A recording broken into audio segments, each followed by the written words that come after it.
You could hear it before you saw it. There were cracks starting to form in the roads all around, in and around Leilani estates. The steam actually turned into a lava fissure. That's when the earthquakes started happening. And I saw rocks flying in the air. It sounded like jet engines, to be honest. It was deafening. It was so loud. it was a pretty big earthquake. And then, there was the poles shaking, lines falling, steam coming out, people screaming. It was chaotic. It was pretty chaotic. You see natural disasters on the news, and you think like, oh, that'll never happen to us. But here it was happening to us. And No, if you are in the other room right now, you might want to take a look at this. This is live right now. Extraordinary moments in Hawaii. Over 450 earthquakes in 24 hours and spewing It was lava. an exciting day. There was a lot of things going on. It was very chaotic, clearing basically a whole subdivision with minimal personnel initially. And our game plan was to go ahead and evacuate as much residents as we could closest to the fissure. And we were successful in evacuating numerous residents from 6 of those streets that were closest to Fissure 1. Everybody had their roles, and that's the only way we got through that first several hours of this incident. And luckily, nobody was injured or no lives were taken. I couldn't have been more proud of my guys that day. This was one of those cases where it was kind of like the unknown that we were going up against. And some people were freaking out, some people were crying, some people were angry at me, and it's kind of a lot, a little bit overwhelming.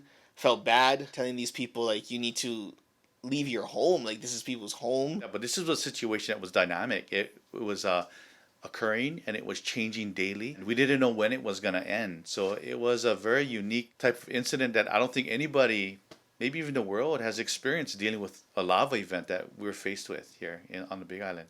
at times, honestly, I felt like this was one of those cases where we don't know if we're going to make it home because we're battling the unknown. Nighttime in there was crazy because it had been a few hours. We don't know where the new cracks are. The fissure's just erupting right in front of us. Spewing like 200 feet in the air. We didn't know any better at the time where the next fissure was going to pop up.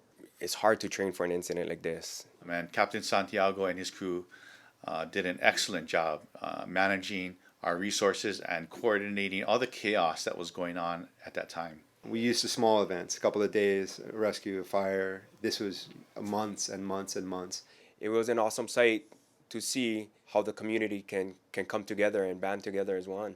It was nice to see a collaboration of all the different agencies working together towards one goal. We had people from around the island, from around the state, and from around the country come in. This was a huge community of people that wanted to get in here and help. A lot of grassroots efforts to help. The way Puna came together, the way they came strong together, it was unreal. This was the command post, but this felt like the hub. So everybody came here with a mission to help somebody, to help the organization, to help the operation. This became the base of the community. It was amazing to see every day. You know, one of the things that impressed me the most throughout the whole time, from the first day, there were people not getting paid, people helping family, helping people pack, getting trucks and trailers, everything loaded up. People coming from all over to help with this. We're both Station 10, front and center, on the sort of here where it was all happening, but we weren't the only ones. While we were taking care of calls in the lava, Pahoa was still happening around us. This Puna is still happening around us. And even though the lava was happening, and that was taking up a lot of attention, nothing stopped. All the guys who had to pick up the slack, that when we were focused on the lava, that other companies were coming in because the other calls are still going on. So many people, and they'll never get recognized, but they were there. They were there when people needed them, and they were there when we couldn't be there because we're doing something else. You know, that's our department, and we all hope to try to get it all done as best we can.